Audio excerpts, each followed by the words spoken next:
Bonjour, bienvenue. Alors, je suis désolé, je me rends compte que l'exercice est beaucoup plus compliqué que ce que je pensais, qu'on entend beaucoup de choses, en plus de mon chien qui est en train de tourner en rond, là. Le pauvre Bati fait chaud. Euh, de mes problèmes d'articulation, de mes hésitations, de mes et parfois d'une sorte d'inspiration sifflante. Donc, je vais essayer de gommer tout ça au fur et à mesure, hein, d'arrêter de faire ce qu'il faut pas et d'améliorer tout ça, mais bon, ça va être une habitude à prendre et ça ne va pas se faire du jour au lendemain. Donc désolé pour ça, je fais au mieux. Ensuite, du coup, j'ai choisi un premier sujet qui est franchement facile, c'est l'esclavage en jeu de rôle. Voilà, on attaque très fort. Après, comme je vous disais, ça va dépendre en fait de ce que j'ai besoin pour ma campagne. Et là, en fait, j'ai pas mal de personnages, qu'ils soient joueurs ou non, qui ont besoin, enfin, qui ont un rapport, un lien, quel qu'il soit, vis-à-vis de l'esclavage. Et comme je disais, sur Star Wars, c'est traité de manière très légère. On ne voit pas trop les tenants et les aboutissants, on sait que ça existe, ils ne le cachent pas. Mais voilà, du point de vue du background, du contexte, il n'y a pas vraiment de conséquences là-dessus. Alors contrairement à ce que je souhaitais faire, c'est-à-dire un audio qui va traiter euh, à la fois de ma campagne et à la fois s'étendre à d'autres jeux, après plusieurs essais, je me suis rendu compte que traiter les deux manières dans un seul audio, ça devient vite le bordel. Et d'un point de vue compréhension, ça complique beaucoup la chose. Parce que j'oscille entre ah là c'est du général, vous pouvez utiliser, ah oh, là c'est plus spécifique à ma campagne à Star Wars, oh là, enfin voilà, c'est toujours osciller d'un côté à l'autre. Je me suis dit ça va être très très chiant pour les auditeurs.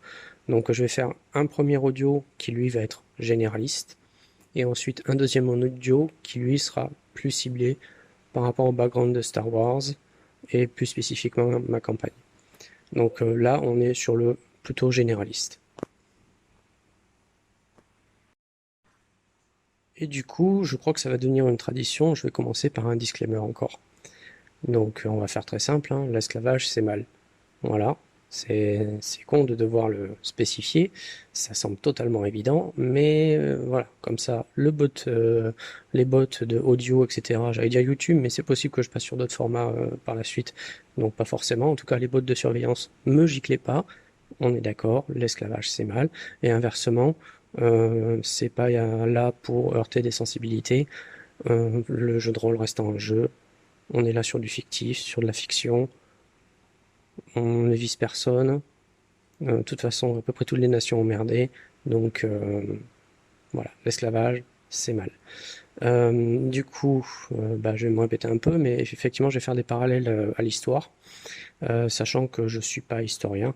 Il y en a d'autres qui font ça très bien. Je pense à Nota Bene, qui est quand même assez connu, qui voilà vulgarise pas mal de choses de l'histoire et les rendent justement accessibles à tous, avec des références qui peuvent vous être utiles.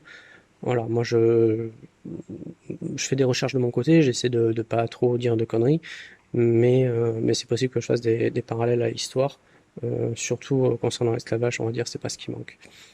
Euh, et donc encore une fois, on vise aucune civilisation ou voilà, société en quelconque. Euh, Elles ont toutes merdé, clairement. Quand on regarde l'esclavage de près, il y en a eu un peu partout, dans tous les coins de la Terre, hein. Donc on a tous été des connards à un moment dans l'histoire. C'est pas la peine de se lancer la pierre, ça rime à rien. Ensuite, je ferai peut-être aussi des parallèles des fois à des œuvres qui, on va dire, ne sont plus trop politiquement correctes. Euh, et ça, pour le coup, c'est un avis personnel. On verra bien si on me le reproche. Mais la cancel culture, c'est mal. Cacher des œuvres parce que eh ben, elles évoquent des choses qui étaient en rapport avec leur temps, j'ai envie de dire, au bout d'un moment, il faut assumer le passé qu'il y a eu, les idées qui étaient développées à l'époque, et ça ne veut pas dire qu'on soit toujours du même avis. Donc c'est des œuvres qui sont le reflet de leur époque. De même pour certains passages historiques ou personnages historiques qu'on a tendance à cacher, à vouloir enlever parce que ils ont fait des choses pas belles. Souvent ils n'ont pas fait que des choses pas belles. Je trouve ça dommage d'oublier. Et Moi, je compare ça plutôt à l'obscurantisme. Le fait d'essayer de cacher les erreurs du passé, pour moi, c'est la meilleure façon de les recommencer. Donc, on a fait des conneries, on les assume, on avance dessus, on apprend. Ensuite, je vais faire des parallèles avec l'actualité.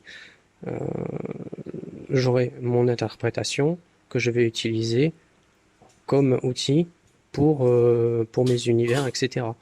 C'est pas pour donner des avis sur des points d'actualité, c'est juste chacun d'entre vous peut avoir votre propre interprétation de l'actualité et l'utiliser comme outil pour vos univers.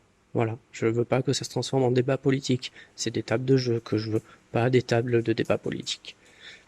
Euh, c'est tout. Toujours se rappeler que le jeu de rôle, ça reste un jeu, c'est de la fiction. C'est pas parce qu'on s'appuie par des choses de la réalité que de suite c'est des avis personnels, etc. C'est juste des outils que j'utilise. Là-dessus, je pense qu'on a des bases assez saines. On va pouvoir passer à la suite. Alors, il va falloir réfléchir sur sur la tolérance et la morale. C'est-à-dire, vous, en tant qu'MJ, jusqu'où vous êtes prêt à aller. On parle ici d'esclavage, donc forcément, il va y avoir des choses qui sont vraiment pas jolies. Donc, à savoir, va falloir que vous vous mettiez vos limites. Qu'est-ce que vous voulez voir ou ne pas voir apparaître dans vos parties. Euh, Vraiment, il va falloir travailler là-dessus. Donc là, de toute façon, on va évoquer l'esclavage, on va essayer de le définir et tout ça, tout ça. Donc ça va vous donner déjà une bonne idée de ce qui peut apparaître ou non, et de vous-même, qu'est-ce que vous voulez voir apparaître ou non. Rappelez-vous que c'est votre jeu, et voilà, si vous n'avez pas envie de voir certaines choses, ben, libre à vous, hein, c'est vous le maître du jeu, c'est vous qui voyez. Ensuite, il va falloir vous poser la question quand même pour vos joueurs, et je dis bien chacun de vos joueurs. Donc vous allez vous interroger pour chacun de vos joueurs, qu'est-ce que vous pensez qui va rentrer dans son seuil de tolérance en fait? Qu'est-ce qu'il va pouvoir accepter ou ne pas accepter? Euh, Vous prenez toujours la tolérance la plus faible en fait pour vous caler. Comme ça, il n'y a pas y a pas de malaise. Tout le monde est traité à la même enseigne, mais ça me semble bien. Après, je sais qu'il y a des maîtres du jeu et des joueurs qui font des contrats moraux. Je ne suis pas adepte, mais ça peut être une solution. Ça peut être une solution de facilité, surtout si vous ne connaissez pas vos joueurs, de se réunir à une session zéro et de décider ensemble, ok, j'aborde tel thème, et peut y avoir ça, ça, ça, ça. Qu'est-ce que vous êtes prêt à avoir à accepter dans votre jeu ou pas accepter? Enfin, voilà, tout le monde se met d'accord à la base. Ça peut être une option. Alors pourquoi moi je suis pas adepte? Tout simplement parce que j'estime que c'est au maître du jeu déjà à avoir suffisamment de sensibilité pour sentir si un joueur a l'air à l'aise ou pas avec un sujet et puis du coup à improviser, voire à complètement changer s'il faut pour que ça se passe bien. C'est une chose. Et puis de toute façon, euh, comment dire? Ce qui m'ennuie avec ce genre de choses, c'est que ça fait comme une bulle de sécurité au joueur. C'est-à-dire qu'en fait, vu qu'il sait que de toute façon, il ne risque pas telle ou telle chose, que ces dérives-là ne risquent pas d'arriver, ça va lui donner une certaine sécurité qui va peut-être empêcher un peu l'immersion. Moi, j'estime que pour avoir une meilleure immersion, pour avoir des joueurs qui justement se disent aïe aïe aïe, il peut m'arriver quand même des choses terribles, je vais éviter peut-être de dire ou de faire telle chose, ou je vais m'y prendre autrement, ou quoi. Je trouve qu'au niveau de vraiment la manière dont il va s'imprégner de son univers et rentrer dedans sera beaucoup plus grande s'il ne sait pas jusqu'où le maître du jeu peut aller. Donc, comme je disais, faut vous mettre des barrières, mais le joueur n'est pas obligé de les connaître. Après, encore une fois, je ne suis pas contre le contrat moral. Au contraire, c'est une manière de jouer. À vous de voir qu'est-ce que vous préférez. Ensuite, il va falloir vous caler aussi par rapport à votre univers. Parce qu'effectivement, selon le type d'univers, le ton que vous lui donnez, s'il est plus ou moins sombre, plus ou moins réaliste, ben, ça va changer les choses. Donc à voir jusqu'où vous allez en fonction de votre univers, que ça reste cohérent. La, je vais revenir souvent sur la cohérence. Pour moi, c'est la clé de l'immersion. J'ai vraiment un problème actuellement avec les films qui sortent au cinéma parce qu'il y a à chaque fois des problèmes de cohérence qui me sortent de l'histoire. Et je pense que dans le jeu de rôle, c'est la même chose. Si on manque de cohérence, alors soit c'est des univers qui sont complètement, ça peut, hein. en mode comédie, Tex Avery ou quoi, qui voilà, qui n'ont pas besoin de cohérence. Encore une fois,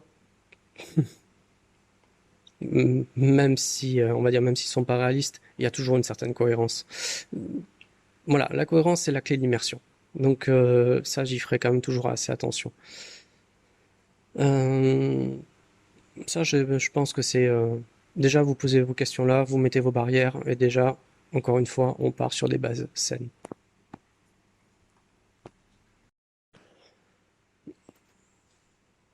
Alors, du coup, après, il va falloir définir ce qu'est l'esclavage pour votre univers. Je précise bien pour votre univers. Alors, vous pouvez attraper le dictionnaire, voir la définition, voilà, si vous l'avez pas en tête, ce qui serait un peu bizarre, mais bon, vous pouvez. Vous pouvez voir aussi l'encyclopédie, c'est plus ça qu'il faudrait voir en fait. Vous allez avoir des références historiques qui vont déjà vous mettre des pistes de recherche. Et ça, c'est plutôt pas mal. Surtout si vous faites un jeu de rôle historique. Alors là, par contre, je vais pas forcément beaucoup guider sur les jeux de rôle historiques. J'ai envie de dire, là, c'est votre boulot, c'est de la recherche. C'est c'est le genre de jeu où vous n'avez pas trop droit à l'erreur. Donc là, c'est à vous de faire une recherche assez complète pour vous dire, je suis à telle période, il se passe ça. euh, voilà. Encore une fois, je ferai des parallèles historiques, mais les jeux de rôle historiques, vraiment, c'est à vous d'être complet. Après, il y a des jeux qui font ça très bien, ou qui ont des suppléments, etc. Mais sinon, il n'y a rien de mieux que les faits, hein. Allez voir dans une bibliothèque ou faites vos recherches sur Internet, peu importe. Mais à ce niveau-là, c'est surtout à vous de faire le boulot. Euh, Après, en fait, oui, c'est encore une fois, c'est vraiment par rapport à votre univers qu'il va falloir le définir. Et donc à ce moment-là, on va se poser plein de questions. Alors je vais essayer de structurer ça comme il faut. Plein de points en fait à voir ensemble pour arriver à définir au mieux l'esclavage dans votre univers pour qu'il vraiment il s'intègre dedans. Alors du coup, on va s'intéresser à la provenance de l'esclave en question. Euh, Ça peut être un enlèvement direct. C'est voilà, une camionnette qui passe, plouf, il embarque et, et pas de bol, il est amené autre part, ailleurs, etc. On va voir comment, le comment du pourquoi, mais voilà, pas de bol, aléatoire. Vous êtes enlevé, vous devenez esclave. Souvent, souvent, on essaie de chercher une différence. C'est malheureux, mais ça va être, bah, dans l'histoire, on l'a vu, hein, souvent c'était la couleur de peau, des nations différentes, etc. Même quand c'était au temps des colonies, bah, du coup, on avait mis, il y avait le fameux triangle de le- je sais plus comment il s'appelle.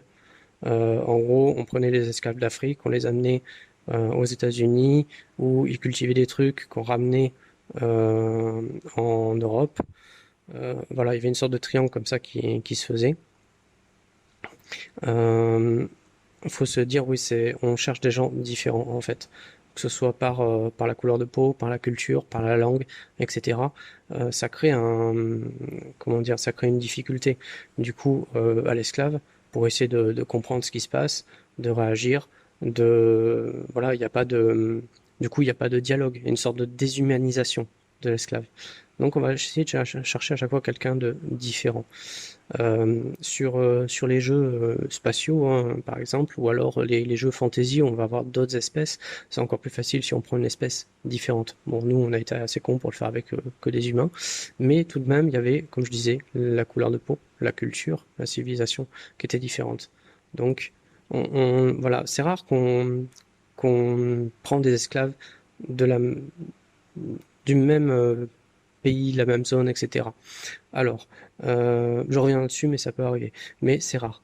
Ensuite, on pourrait penser, par exemple, justement, à dans des univers dark fantasy ou quoi, euh, des sortes de colonies, de caravanes en fait, qui justement gagnent de l'argent en utilisant des esclaves exotiques, entre guillemets. En gros, ils auraient une sorte de route commerciale, un peu genre route de la soie ou quoi, où sur le chemin, à chaque fois, ils prendraient, pareil, ils enlèveraient des gens, avanceraient, les vendraient à d'autres nations, Et ce qui fait qu'en fait, en tout chemin faisant, à chaque fois qu'il tombait sur une nation acheteuse, eh bien, il trouvait des esclaves exotiques, et inversement, la nation acheteuse, en fait, tant qu'ils sont sur place, pareil, ils kidnappent des gens et ils vont vers une autre nation. Une sorte de peuple nomade, comme ça, d'esclavagistes, qui ferait son tour, en fait, du monde, et, euh, et ferait son commerce, en fait. Euh, Autre chose qui, enfin, à titre d'exemple en fait, pour justement l'attrait de l'exotisme dans l'esclavage, je repense toujours à Game of Thrones avec la Daenerys, la Khaleesi, qui au départ a franchement été vendue à un peuple barbare par son frère.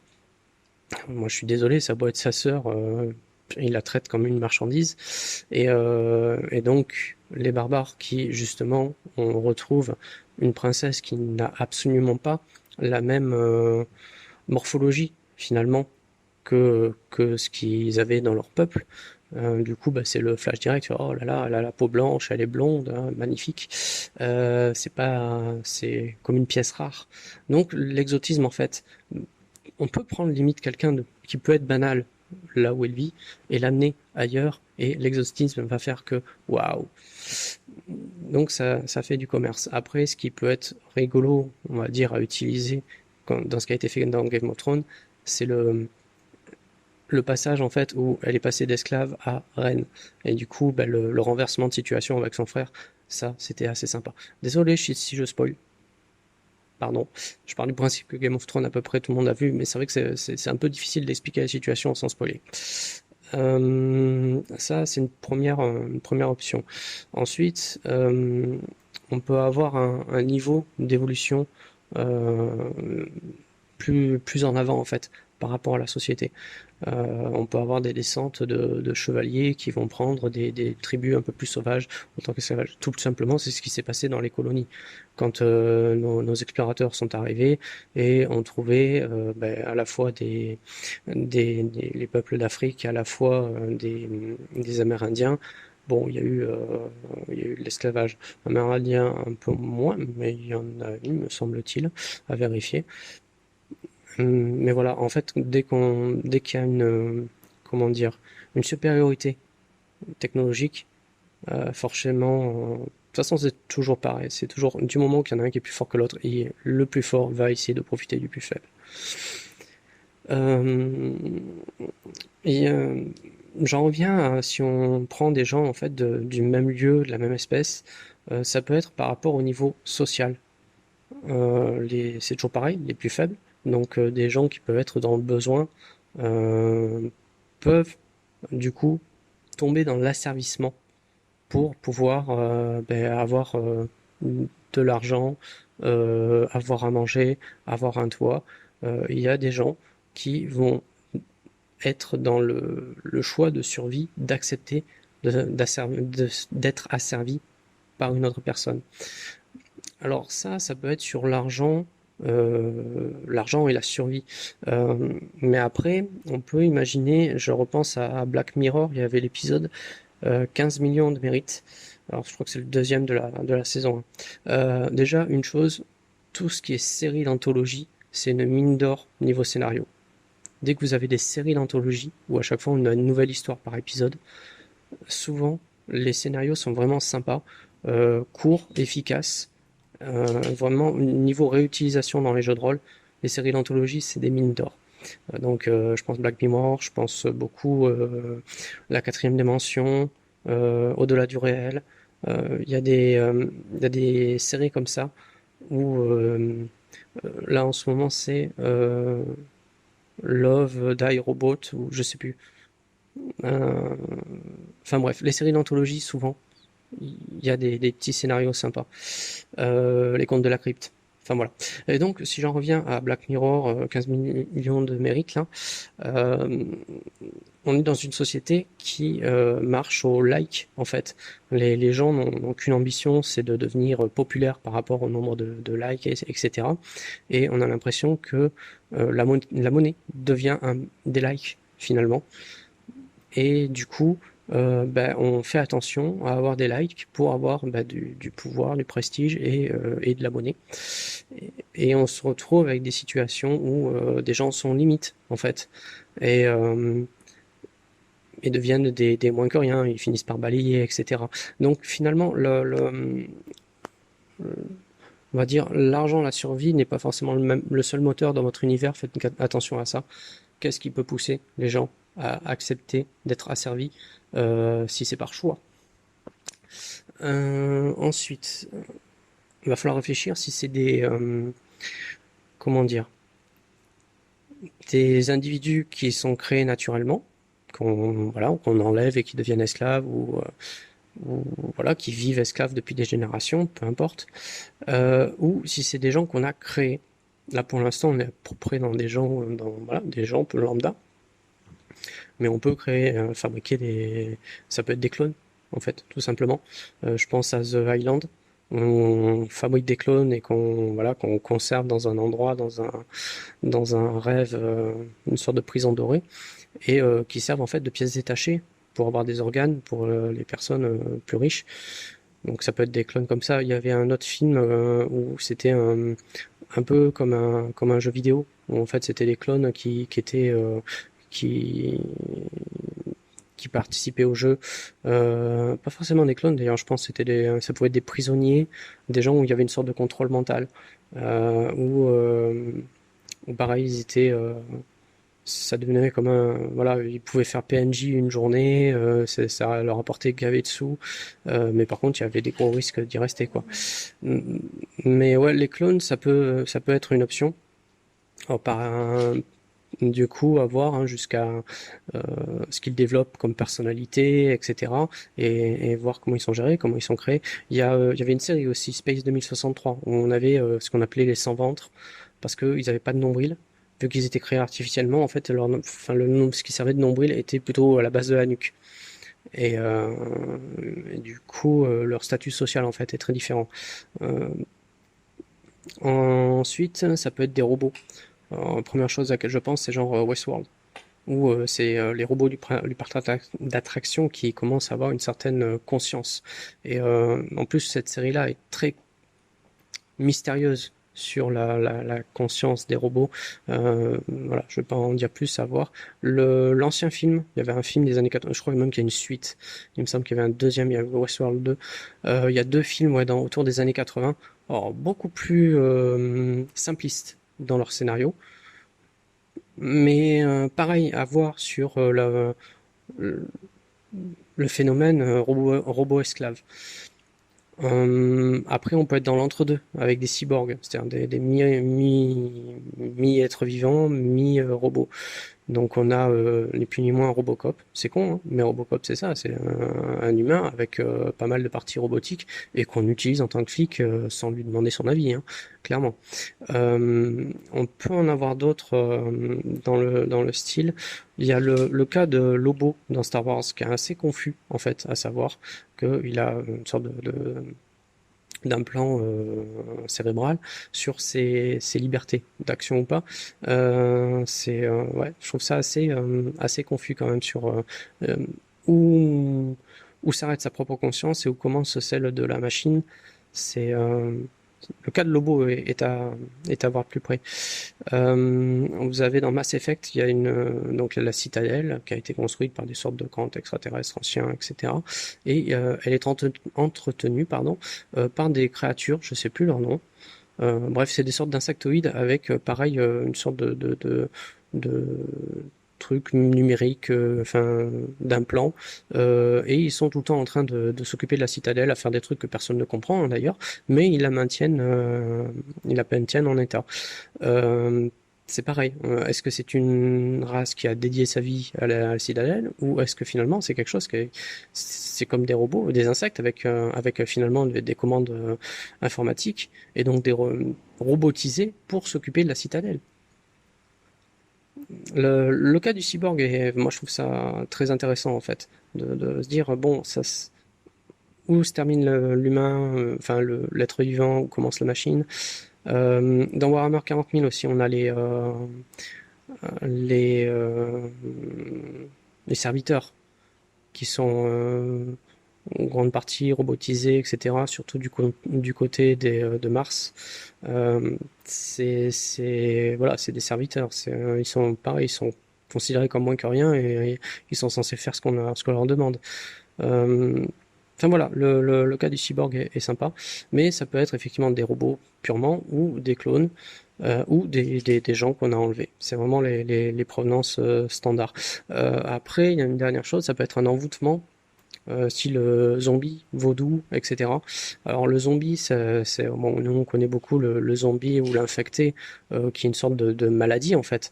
Mais faut savoir qu'au départ, tout était parti plutôt de tout ce qui est vaudou, où il y avait une sorte de drogue en fait, qui était utilisée pour dire abrutir la personne et lui demander de faire des trucs. Alors après, c'est pas clair dans les recherches que j'ai pu faire, à savoir est-ce que ça a été réel ou pas, est-ce que c'était juste pour impressionner, pour donner une sorte de d'aura au maître vaudou par rapport aux autres, etc. Mais voilà, il y aurait des contextes d'histoire où on aurait, on va dire, drogué la personne qui devenait dans un état presque de mort. En fait, c'était une sorte de gros sommeil. Elle était pas morte, mais vraiment un sommeil très très profond où ça ralentissait le cœur jusqu'à ce qu'on ne le sente plus, la respiration non plus, même si c'était existant. Il les enterrait pour ensuite les voir ressortir, mais en état comme je disais, un peu abrutis, où ils obéissaient aux ordres donnés. Donc forcément, ça a impressionné. On se disait, oh là là, il a fait revivre les morts, alors que bon, peut-être ils n'étaient pas morts à la base. Et, euh, et le contrôle qu'il avait sur eux, c'était quelque chose. Donc le côté vaudou, envoûtement, ça peut être utile aussi pour peut-être plus pour des mondes médiévaux, des univers médiévaux, euh, avec des sortes là on peut aller directement sur les nécromants ou quoi, mais même sur j'allais dire médiévaux, pas seulement, parce que si on part sur du Cthulhu ou ou même des enquêtes où en fait finalement on se rend compte que c'est du produit chimique, que c'est du fake en fait, non, l'envoûtement vaudou peut être aussi très très intéressant dans la provenance des esclaves. Ensuite, il va falloir se poser la question de la légalité. Alors là, du coup, il y a plusieurs options. Ça peut être le fait ça peut être un non-sens. Tout simplement, il n'y a pas de d'autorité dans votre univers. C'est du dark fantasy, de l'apocalypse, post-apo, ce que vous voulez. Mais du coup, il n'y a pas de présence d'autorité. Sinon, ça peut être légal ou non. Voilà. Donc, je vais commencer par justement on va dire les zones de non-droit. Donc là où il n'y a pas d'autorité, rien du tout. Donc ça peut être de la dark fantasy ou du post-apocalyptique, comme je disais. Et là, c'est simple, c'est la raison du plus fort. On en revient toujours au le plus fort contrôle le plus faible. Ça change pas. C'est peut-être dans la nature humaine, tout simplement. Euh, du coup, les gros exemples qu'on va avoir, c'est tout ce qui est Conan et autres nanars de fantasy, etc. Alors, on va pas se batailler, hein, je dis pas forcément que Conan est un nanar, mais souvent les films de fantasy un peu violents de l'époque, la plupart c'était des nanars, hein. Si on voit The Barbarian, c'est franchement, ça vole pas haut. Mais comme on va dire que vu qu'il n'y a pas d'autorité, l'esclavage est facile. Donc il n'y a pas besoin de grand chose au point de vue background pour faire quelque chose de cohérent. Donc là-dessus, les nanars sont utiles. Allez voir des nanars. Voilà, franchement, il n'y a pas beaucoup de réflexion à avoir pour comment fonctionne l'esclavage à ce niveau-là. C'est du brutal, de l'efficace. On a des chaînes, on a des cages. On fait au choix. Ça peut être des jolies femmes qu'on va avoir une sorte de harem, ou alors des brutasses qu'on va faire combattre en gladiateur. Enfin, c'est pas ça vole pas haut, c'est pas besoin de beaucoup de réflexion pour savoir comment mettre. À la rigueur, si on va ajouter un petit plus, comme je disais, on peut faire avec on peut repartir comme je disais le zombie avec des potions magiques ou des sorts. Mais voilà, c'est pas besoin que ça aille beaucoup plus loin. De toute façon, il n'y a personne qui va vous engueuler si vous faites de l'esclavage, donc forcément, on cherche la solution de facilité. À titre d'exemple, pour ma part, j'avais fait dans Warhammer, il y a les orques, les gobelins qui sont au service des orques, et où tu fais ce que je te dis, ou je t'écrabouille, ou je te bouffe. Et j'avais créé les fadas. Alors les fadas, c'était des hommes en fait qui, au départ, l'idée c'était bon, on va éviter de se faire bouffer par les orques. Là, ils ont gagné quoi, on va se faire défoncer. Euh, du coup, ils sont partis dans le principe, on va se mettre en adoration devant les orques et on va faire croire que voilà, on les adore et qu'on va être comme eux et tout ça. L'idée est saugrenue, mais a fonctionné en fait. Ils sont amenés, oh, on adore les orques et tout ça. Ils sont peints en vert et tout. Ils ont mis des marquages de leur clan. Ils disent, oh, on adore les orques, on va être comme vous, on va être fort comme vous. Et les orques, ça les a fait marrer. Donc ils leur ont donné des défis à la con, où il y en a plein qui sont morts de manière atroce. Mais ça les a fait marrer. Et du coup, c'est resté en fait. Il y en a qui ont réussi à survivre comme ça, en étant les sortes je sais pas comment dire, de récréation pour les orques, à essayer de vouloir devenir orque. Et je me dis, si ça a pu continuer comme ça, on peut imaginer tout un village en fait, de gens qui ont été, on va dire, adoptés entre guillemets par les orques parce que ça les fait marrer, de fada vert. Euh, ça peut aller très loin parce qu'après, si on part sur des scénarios où ils font des guerres, ils envoient les fadas, ou alors même ils lancent les fadas contre un autre village et les regardent cachés dans des buissons en train de se marrer. Ils les balancent avec des catapultes. Enfin voilà, c'est tant que ça fait marrer les orques, ça peut marcher. Après, par exemple, on peut partir sur le principe, bah, les fadas, au bout d'un moment, bon, finalement, ça les fait tellement marrer qu'ils les gardent, donc ils les élèvent, entre guillemets, et bah, après, au bout d'un moment, si c'est qu'un village, il y a de la consanguinité, donc attraper d'autres humains pour essayer que bah, le cheptel, il devienne pas trop bizarre, quoi. Euh, Ça aussi, ça peut être rigolo, les humains qui arrivent au milieu des fadas, mais c'est quoi? Et puis de génération en génération, on peut se dire qu'ils vont finir par croire à leur délire, avoir vraiment une sorte de religion, entre guillemets, de secte, qui veut vraiment devenir comme des orques. Voilà, c'était un délire, mais ça avait plutôt bien fonctionné. Donc à voir hein, si ça peut vous aider. Ensuite, donc ça c'est, on va dire, un rapport de force. Les plus forts contre les plus faibles. Après, on peut avoir un autre rapport, c'est par rapport aux ressources et protection. C'est-à-dire que en même temps, les esclaves peuvent se rendre compte que à être asservis, ils se retrouvent sous la protection de gens plus forts, mais aussi ça peut être par exemple si les maîtres contrôlent le point d'eau. Il y a un point d'eau dans le désert et ils contrôlent le point d'eau, donc tu es obligé de, de les servir, sinon t'as pas d'eau et tu meurs.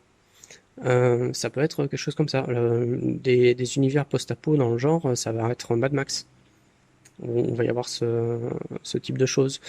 Euh, voilà, ça peut être une option aussi de se dire, non seulement il y a la question de force, mais aussi de éléments vitaux dont on a besoin et qu'il faut négocier.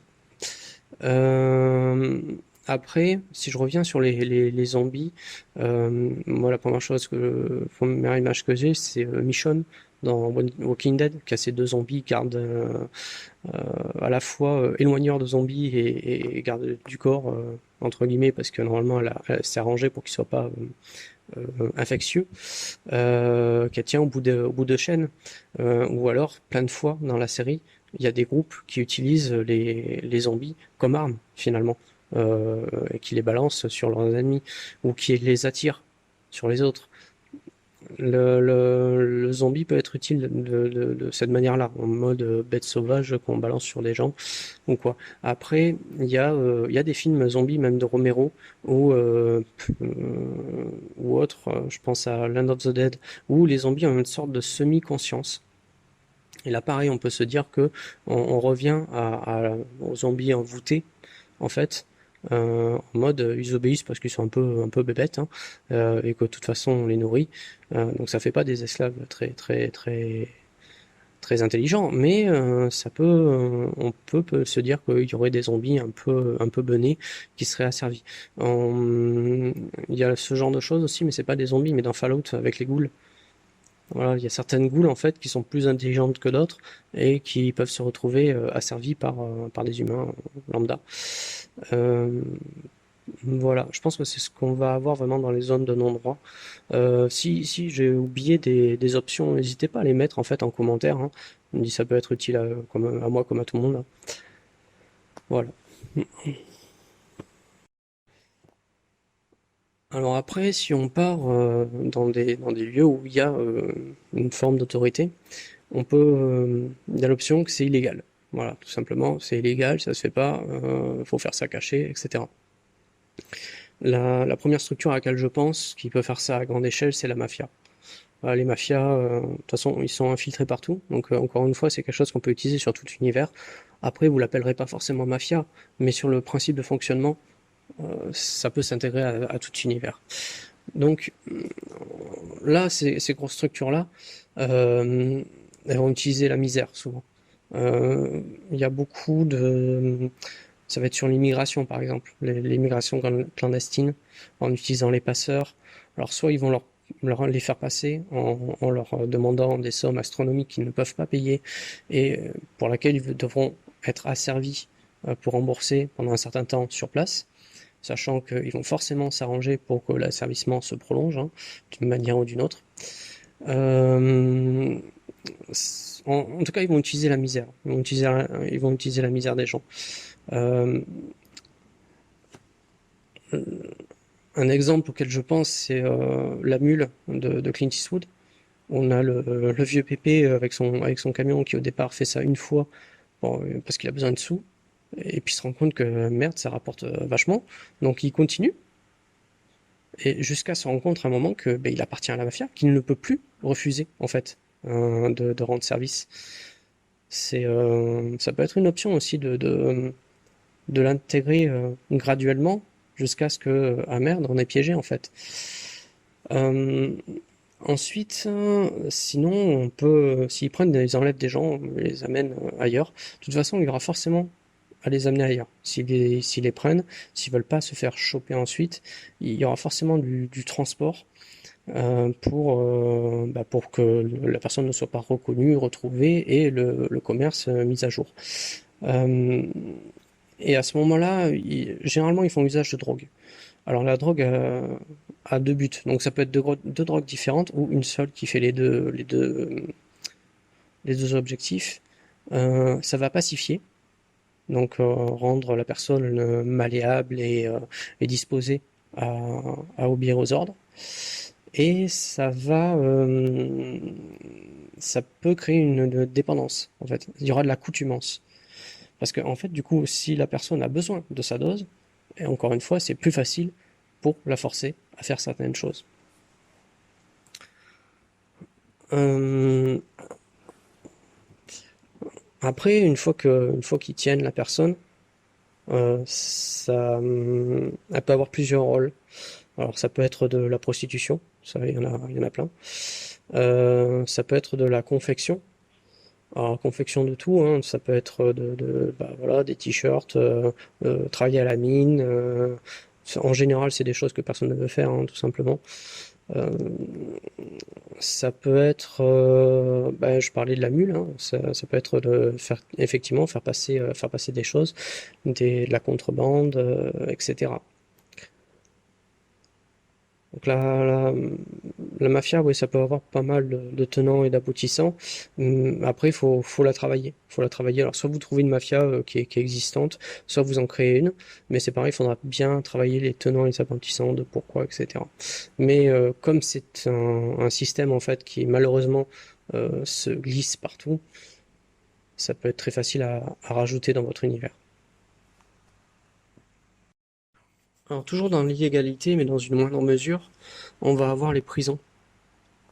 Alors, dans une moindre mesure, parce que ben, ça peut pas être un phénomène mondial, hein. Ça, ça va se limiter forcément à un bâtiment ou une prison particulière, à moins qu'il y ait un réseau. Ben, à ce moment-là, ça devient mafieux, un réseau de prisons qui fasse ça.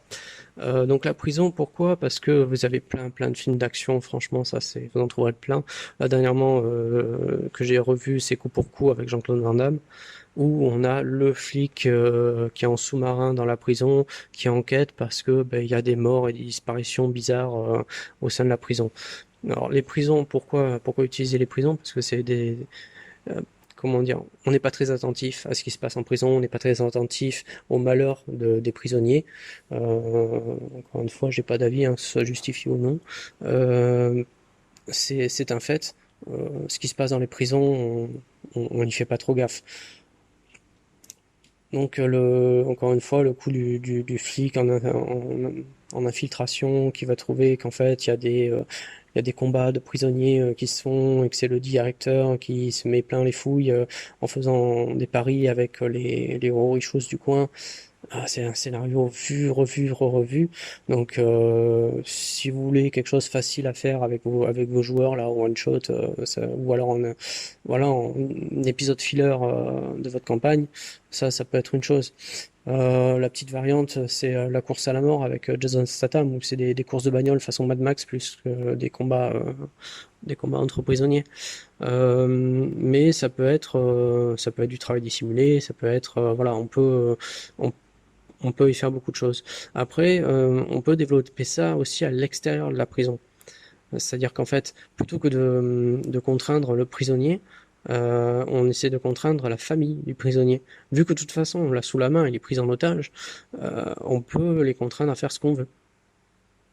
En disant, bah, si jamais vous ne faites pas, votre papa ou votre mari, il va avoir un petit accident, il va y avoir une bagarre et il va mourir, hein.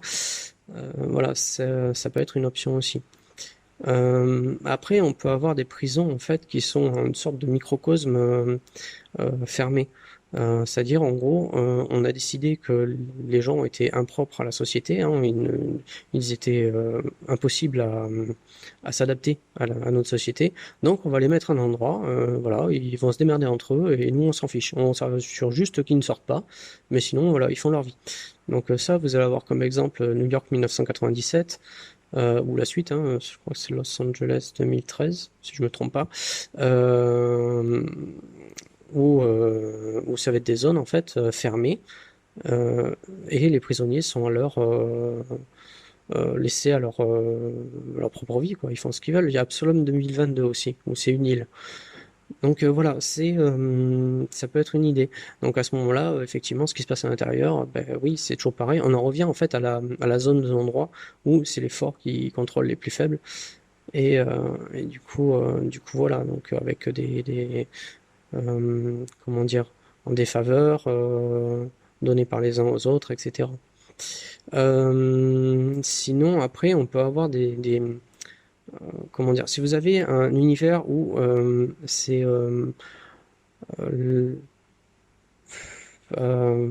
les zones d'autorité sont par zone justement.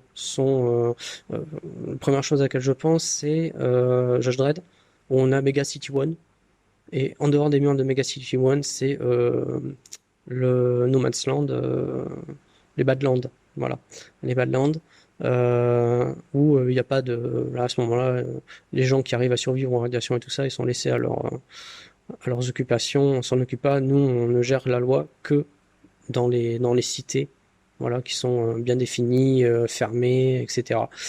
Ça peut être une idée. Plus récemment, comment ça s'appelle? Euh, j'ai perdu le nom. Les forteresses sur roue, là. Voilà, Mortal Engines. C'est pas extraordinaire comme film, mais le concept était franchement intéressant d'avoir ces villes en fait qui sont mobiles, hein, et les grosses villes qui mangent les petites villes.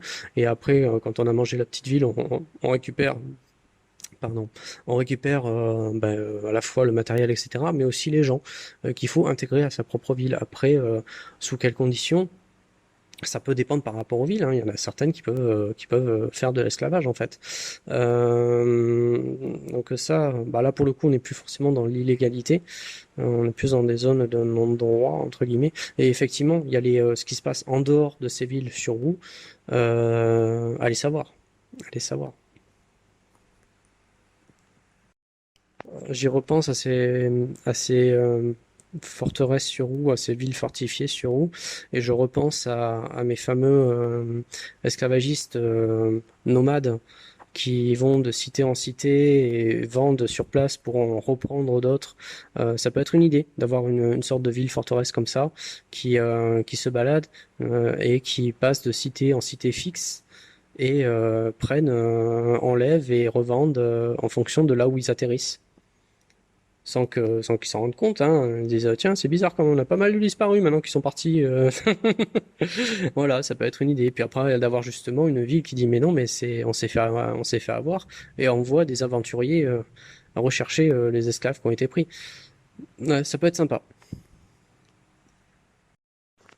Allez, dernier point sur en ce qui concerne l'illégalité, on peut avoir des fous.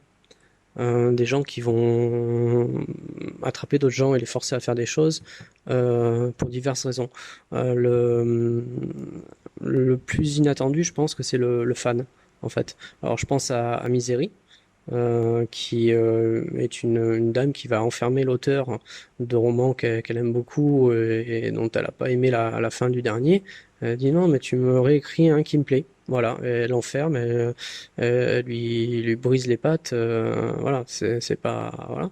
On peut partir sur quelque chose comme ça avec, vu qu'on a plusieurs joueurs, avec peut-être des acteurs d'une série. Ça peut être très rigolo en fait d'avoir des acteurs bien stéréotypés qui se retrouve enfermé par un fan dans une sorte de mini studio où il dit ouais, non, mais là, votre épisode dernier là, il est tout nul, vous avez mal fini la saison, refaites-moi un nouvel épisode, sinon ça va mal se passer avec des sévices, etc. Ça peut être sympa à faire en one shot avec des personnages prétirés très stéréotypés. Ça peut être intéressant. Sinon, il y a le film Le Fan de souvenir, je crois que c'était Robert De Niro qui jouait dedans, où c'est par rapport à un joueur de baseball en fait. Voilà, pour mieux qu'il joue, je crois qu'il enlève son fils ou un truc comme ça. Enfin voilà, le fan, c'est le truc qui peut être assez inattendu pour les joueurs. Même dans une campagne, on peut dire si jamais à un moment ou à un autre, ils ont été popularisé, mis aux infos ou quoi, de se faire attraper et qu'il y a un fan qui exige des choses un peu farfelues, ça peut être rigolo, ça peut être intéressant. Encore une fois, je pense à Mass Effect quand on fait nos pubs, oui, c'est mon restaurant préféré, voilà. Se dire, tiens, un mec qui dit non, non, mais t'arrêtes de faire la pub pour mon concurrent, là, viens. Enfin voilà, ça peut être un délire assez sympa. Sinon, mon idée principale, c'était plus les rednecks un peu dégénérés qu'on voit dans ce soit Massacre à la tronçonneuse, pardon, ou La colline à des yeux, ou qu'est-ce que j'ai vu encore récemment, Des tours mortels. Voilà, la famille euh, de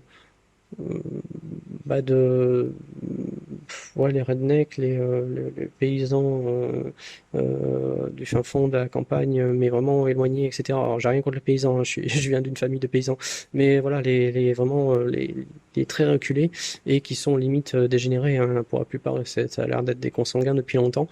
En fait, dans ces films-là, la plupart du temps, ça se termine à aller soit les tuer, soit les bouffer. Mais je me dis, si jamais l'objectif finalement, plutôt que les tuer et les bouffer, ce serait qu'ils soient à leur service, qu'ils nettoient la maison, qui est complètement mais crade. En fait, les maisons de ce genre de film, c'est une horreur. Donc tu te dis, si tu dois te taper le ménage, mais ouah, je vais mourir, je vais cracher mes tripes. Donc ça peut être une idée, en mode justement, soit tu t'es utile et tu fais le ménage, la popote, etc. Euh, Tu t'occupes du vieux dégénéré qui arrive même plus à bouger, qu'il faut nettoyer, etc.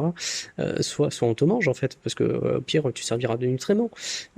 Ça peut être un truc sympa, pareil que pour un one shot ou pour un épisode filler où ils se font attraper. Ça peut être intéressant. Et dernière option, c'est les enfants. Alors les enfants, ça peut être très perturbant. Je pense style enfant du maïs.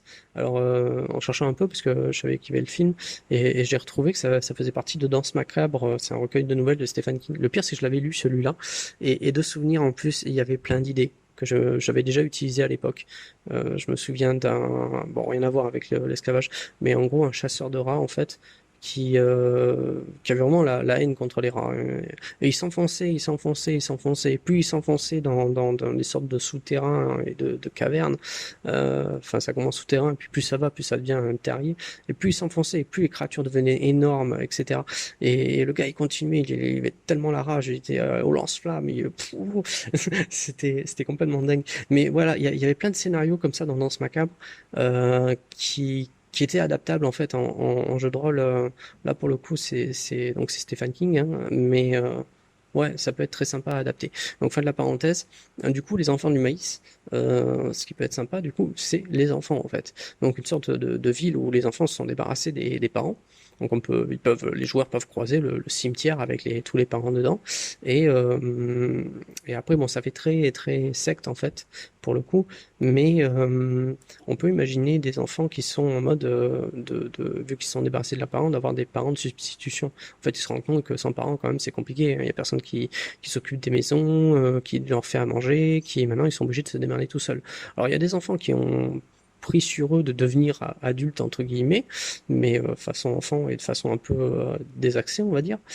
Euh, mais il y a des enfants qui sont justement en quête d'amour maternel et paternel là-dessus. Et ça peut être très intéressant d'avoir un groupe de joueurs qui tombent là-dessus et qui se retrouvent contraints d'essayer de rester avec eux et comment dire, de négocier avec eux certaines choses. Hum, Mais comment dire, faut penser, c'est une ville d'enfants. Et les joueurs, ils vont être quoi? 4, 5, 6, 7, 8 si vous êtes un maître du jeu qui a beaucoup de joueurs. Mais ça peut créer des jalousies. Je veux dire, il y a des enfants, ils vont peut-être pas comprendre qu'on peut pas s'occuper de tout le monde en même temps. Ça peut inversement avoir des enfants qui disent ah, non non les humains ils reviennent, moi j'en veux pas, on va les retuer. Hein. Ça va être difficile de négocier avec tous ces enfants. C'est une sorte de truc un peu hum, un peu schizo en fait. Entre on veut des parents qui nous aiment, mais on les déteste. Ça va être très très difficile à gérer pour les joueurs et ça peut être très anxiogène. Donc ouais, le trip genre enfant du maïs, ça peut être sympa. Et on peut le saupoudrer comme il était de côté un peu secte si on joue genre un peu un Cthulhu ou un truc du genre. Euh, Ça peut aussi. Après, c'est à vous de juger. Mais en tout cas, oui, la mise en esclavage en fait de joueurs par des enfants, ça peut être très très perturbant parce que c'est pareil, faut passer le pas. Est-ce qu'on tue des enfants? Est-ce qu'on les frappe? Est-ce qu'on est non, pas forcément. Puis ça va dépendre aussi du type de joueur que vous avez, de type de personnage. Enfin, ouais, c'est un truc qui peut être assez trippant à jouer. Juste un petit ajout encore sur cette idée d'enfant de maïs. Euh, Juste imaginer s'il y a aussi un enfant dans les joueurs. C'est-à-dire un enfant qui vient de l'extérieur et qui se retrouve confronté à ça. Où il va être mêlé aux autres enfants et ça va être, il va devoir peut-être jouer double jeu. Voilà, je trouve l'idée vraiment sympa à développer. Ça peut être vraiment un scénario intéressant à faire. Si on passe à la partie, allez, l'esclavage, c'est légal. Ben, contrairement à ce qu'on pourrait penser, ça devient extrêmement compliqué. Parce que dès qu'on parle de légalité, il y a de l'administratif, voilà, il y a tout plein de cases à remplir, etc. Donc, si on parle là-dessus, on va se guider par rapport au statut de l'esclave. Parce que ça va, en fonction de comment il est représenté dans l'ordre légal, ça va changer pas mal de choses. Donc, le premier statut possible, c'est que c'est un objet. D'après la loi, c'est un objet. Et ça, je pense que c'est le pire, parce que du coup, il a aucun droit. Il ne procure pas d'empathie. En fait, on n'a aucune empathie pour lui, vu que c'est un objet. En maître du jeu, ça va être très compliqué à gérer. Il va falloir se dire que le personnage en question, le personnage esclave, ben, faut le traiter comme un smartphone en fait. Ça veut dire que ben, il peut être volé, donc du coup, il doit y exister des assurances. Il peut être cassé, donc il y a un service après-vente. Et de la même façon, on réfléchit en mode c'est un objet. Donc s'il est cassé, comment on fait? Est-ce qu'on l'envoie être réparé ou est-ce qu'on le fait remplacer en fonction de la garantie qu'on a? Et du coup, il se passe quoi quand si jamais le vendeur estime que bah, finalement la réparation coûte plus cher que d'en filer un autre, eh bien on jette et on en file un autre. C'est le voilà le l'objet vraiment je pense la pire des catégories. Après, elle peut être intéressante à développer aussi si on part carrément sur l'absurde. On peut arriver à des trucs assez comiques, humour noir, hein, ça je suis d'accord. Mais voilà, ça peut aussi partir vers l'humour absurde. Parce qu'on peut le tuner. On peut dire on va le modifier, l'améliorer, etc. Ça peut comprendre de la cybernétique ou quoi. C'est-à-dire qu'on lui demande pas son avis, on lui coupe un bras et on lui met un bras cybernétique. Euh, Pire encore, on peut le recycler. C'est-à-dire qu'on va cannibaliser des parties, des organes, etc. d'un esclave pour les mettre sur un autre, pour le réparer.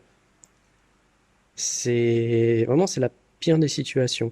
Une idée de film comme ça, c'est Soleil Vert. Alors c'est un vieux film de SF, il va pas convenir à tout le monde, mais dans le genre objet, en fait, quand on loue une chambre d'hôtel, on a un meuble qui est une femme. La femme, voilà, c'est un meuble, c'est fourni avec la chambre. Et du coup, ben, tu t'en fais ce que tu veux. C'est hyper misogyne, hein, c'est le reflet de son époque. C'est voilà.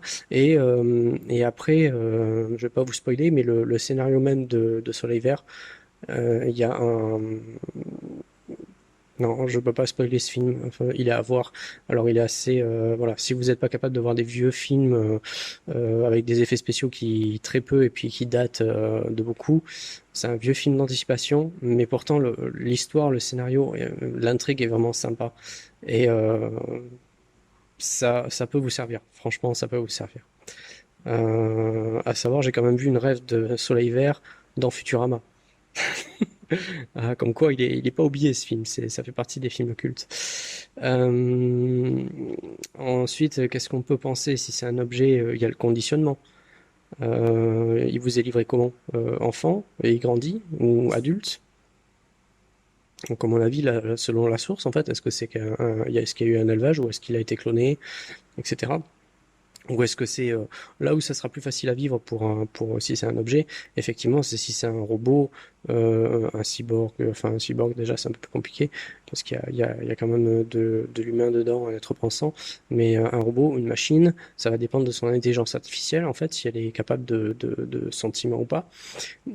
Mais ouais, si c'est un être sensible, forcément, qui est traité comme un objet, ça va être très dur à vivre.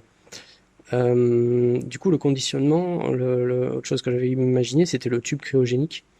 Bah, parce qu'il y a des gens qui voyagent en étant cryogénisés de longue distance pour des colonies, etc. Et je repensais à Alien Résurrection, où on a les gars qui étaient partis justement pour coloniser des planètes, enfin long voyage cryogénisé, et en fait ils avaient été interceptés pour être amenés et qu'on leur implante des aliens. Voilà, donc les mecs ils se réveillent, ils comprennent même pas où ils sont, qu'est-ce qui se passe, et puis chlouf, t'as le facehugger qui les saute dessus et qui pond des œufs. C'est pareil, ça peut être une option terrible d'essayer de se sortir de ça. De souvenir, il y a Alien versus Predator, c'est le même principe en fait. On voit dans les gravures et tout ça qu'il y avait comme des sacrifices humains où on amenait les humains pour que l'alien ponde dedans, pour qu'ensuite les prédateurs viennent les chasser. Euh, Enfin voilà, ça fait partie des choses possibles. Après, je pensais à un autre exemple de fiction qui peut être intéressant à développer. C'était Carbone, la série SF. Alors, je crois que c'est tiré de romans, hein. Il me semble avoir vu passer que c'était tiré de romans. Après, il y a c'est pareil hein, dans le cyberpunk, Philippe K. Dick et tout ça. Il y a de quoi faire. Il y a tellement d'inspiration à choper là-dedans. Mais enfin bon, il y a Carbone où les gens voyagent en fait en étant, comment dire, l'esprit peut être sauvegardé sur, sur un serveur et après rebalancé dans un corps humain. Et dans les corps, en fait, il y a des gens, soit qui sont hyper endettés, soit qui sont en prison, etc., qui en fait prêtent leur corps pour que la conscience soit implantée dedans. C'est pareil, ça peut être intéressant à développer. Ça pose plein de questions sur les différentes applications possibles et les différents abus possibles. De toute façon, tout ce qui est transhumanisme, voilà, ça vous creuse le cerveau en mode qu'est-ce qu'on comment ça peut dériver, qu'est-ce qui est possible de faire, etc. Mais ouais, Carbone peut être sympa. Alors, bonne série à voir, hein, si ça vous tente. La première saison surtout. La deuxième, on va dire, est sympathique si vous avez accroché la première, mais c'est vraiment la première qui aura la meilleure intrigue dessus. Voilà, ça c'est pour ce qui concerne si on considère l'esclave comme un objet. Encore une fois, pareil, si vous avez d'autres idées, n'hésitez pas à balancer en commentaire. Ça peut être sympa. Ensuite, il peut être considéré comme un animal. Alors, ça peut être très vaste quand on le considère comme un animal, parce qu'il y a différents types d'animaux. On a les bêtes de somme, l'élevage, euh, donc c'est pareil, l'élevage humain, enfin esclave, comment il est traité. Quand c'est une bête de somme, il y a l'arnachement, il y a voilà comment les utiliser et pour faire quoi. Sinon, ça peut être un animal de compagnie. Ouais, tout simplement. Quelque chose au final, à la fois décoratif ou quoi. C'est pareil, ça fait partie des choses où ça peut être difficile pour les joueurs, un mode, t'es un animal de compagnie et, et va essayer de te sortir de ça en fait, sachant que tout le monde te prend pour un animal de compagnie, donc c'est un peu compliqué d'appeler au secours, hein, voilà. Mais du coup, si on part, c'est un animal comme ça, où ça peut être un signe extérieur de richesse, de puissance, etc. Faut réfléchir aussi, est-ce que c'est dans toutes les familles, est-ce que c'est tout le monde, est-ce que c'est courant dans le lieu où ils sont, ou est-ce que c'est fête exceptionnelle, voilà, ça peut avoir son importance, comment on voit ça, en fait. Si, si finalement un esclave c'est quelque chose qui vaut cher, qui est rare, ou si c'est courant dans la civilisation, la culture où on est. Mais du coup, si c'est un animal, il va peut-être y avoir des droits et des devoirs. Je veux dire, nous, on a les animaux, ils ont des droits. On le sait peu, hein, mais on peut pas faire tout et n'importe quoi avec les animaux. Il y a certaines limites. On peut pas frapper son chien pour un oui, pour un non, ça se fait pas. Et là, c'est pareil. Du coup, si on part sur le fait que c'est un animal, il y a peut-être moins de droits de vie et de mort et de punition sur l'esclave. Il y a peut-être plus de possibilités. Nous, on a la SPA. Est-ce qu'il peut y avoir une SPE, une société protectrice des esclaves, en fait? Est-ce qu'on a des esclaves abandonnés sur le bord de leur route et du coup qui vont dans des sortes de centres? Enfin voilà, c'est très compliqué.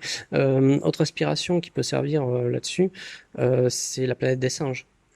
Alors toutes versions confondues, que ce soit les anciennes avec Charlton Heston ou les modernes, en tout cas pour la manière dont sont gérés les humains qui sont plus ou moins, on va dire, qui ont plus ou moins régressé.